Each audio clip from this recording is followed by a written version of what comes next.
the stars collide, she in my soul. Assalamualaikum warahmatullahi wabarakatuh. Perkenalkan, nama saya Anggi Ayuni, NIM 1902542444003, Prodi Teknologi Hasil Perikanan, dengan dosen pengampu Ibu Dr. Ani Suryanti, MSI, pada mata kuliah Ekologi Perairan. Di sini saya akan menjelaskan tentang ekosistem pada terumbu karang. Baiklah, saya akan menjelaskan tentang ekosistem pada terumbu karang. Indonesia merupakan negara kepulauan terbesar dengan jumlah pulau yang mencapai 17.508 pulau dengan luas lautannya sekitar 3,1 juta km². Wilayah lautan yang luas tersebut menjadikan Indonesia mempunyai kekayaan dan keanekaragaman hayati terbesar di dunia. Salah satunya adalah ekosistem terumbu karang. Terumbu karang merupakan ekosistem khas daerah tropis dan pusat penyebaran di wilayah Indo-Pasifik.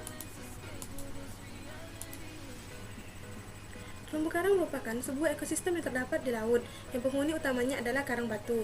Hidupnya menempel pada substrat batu atau dasar yang keras dan berkelompok membentuk koloni yang bersimbiosis dengan sejenis tumbuhan alga yang disebut dengan zooxanthella, yang menghasilkan kalsium karbonat CaCO3. Menjadi terumbu mempunyai warna dan bentuk beraneka rupa. Karang termasuk kelompok hewan, bukan kelompok tumbuhan, yang tergolong dalam film Cnidaria dan ordo Scleratina. Walaupun karang merupakan jenis hewan, biota ini tidak dapat bergerak atau berpindah dan tergolong sebagai biota menetap atau sesil.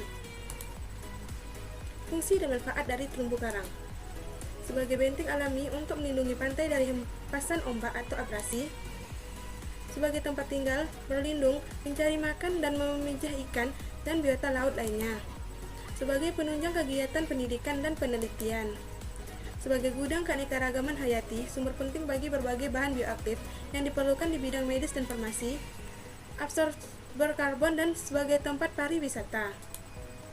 Tipe-tipe terumbu karang. Tipe terumbu karang berdasarkan jenisnya. Ada terumbu karang keras seperti brine coral dan elkhorn coral. Ada terumbu karang lunak seperti sea fingers dan sea webs. Dan tipe terumbu karang berdasarkan bentuknya: terumbu karang tepi atau fringing reefs, terumbu karang penghalang atau barring reefs, terumbu karang cincin atau atolls, dan terumbu karang datar atau gosong terumbu atau juga disebut pasture reefs. Faktor yang mempengaruhi sebaran terumbu karang yaitu ada suhu, ada cahaya matahari, salinitas, sedimentasi, kualitas perairan, arus dan sirkulasi air laut, substrat keras untuk menempel planula. Spesies dan klasifikasi terumbu karang. Adapun spesies dan klasifikasi terumbu karang yang ada di Indonesia adalah seperti Acropora humilis, Acropora cervivotornis, Acropora hyacinthus, Acropora millepora, dan Acropora micropalma, yang dimana klasifikasinya Kingdom Animalia, Phylum Cnidaria, kelasnya Anthozoa, Ordo Scleratina, famili Acroporidae, dan jenisnya Acropora.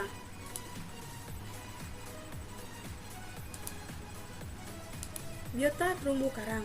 Adapun biota-biota yang hidup pada terumbu karang seperti: yang pertama itu ada mandarin fish dan yellow tongue, yang dimana klasifikasinya kerajaan Animalia, filmnya Chordata, kelas Actinopterygium, ordonya Perciformes, subordo Chaliomyinidae, keluarga Chaliomyinidae, keluarga Chaliomyinidae, genusnya Synchryropus, dan spesiesnya Synchryropus splendidus. Dan di sini ada juga ikan yellow tongue, bisa dilihat ya kawan-kawan dari slide saya berikut.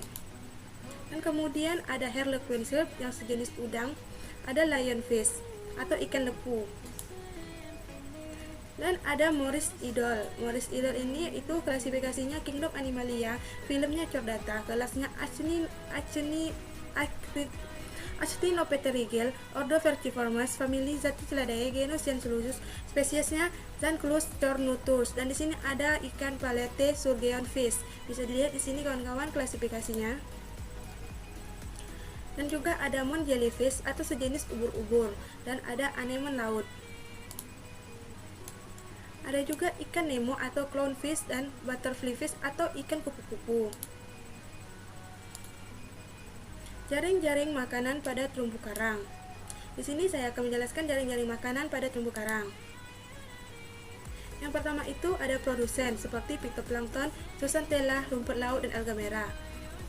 Kemudian ada konsumen tingkat 1, zooplankton, larva invertebrata atau ikan-ikan kecil, bivalves, gastropoda, tunicita, spons, ikan kecil, landak laut, dan konsumen tingkat kedua ada moluska, crustacea, tigerfish, lobster, shrimps, kupu-kupu atau butterfly fish. Dan pada konsumen ketiga itu ada ikan hiu dan ikan karnivora dan yang lainnya. Dan pada yang terakhir itu ada dekomposer sebagai pengurai, yaitu bakteri dan fungi. Baiklah kawan-kawan, sekian dari hasil presentasi saya. Kurang dan lebih saya mohon maaf. Saya sudahi dengan wabillahi taufiq wal hidayah. Assalamualaikum warahmatullahi wabarakatuh. Dadah, sampai jumpa lagi.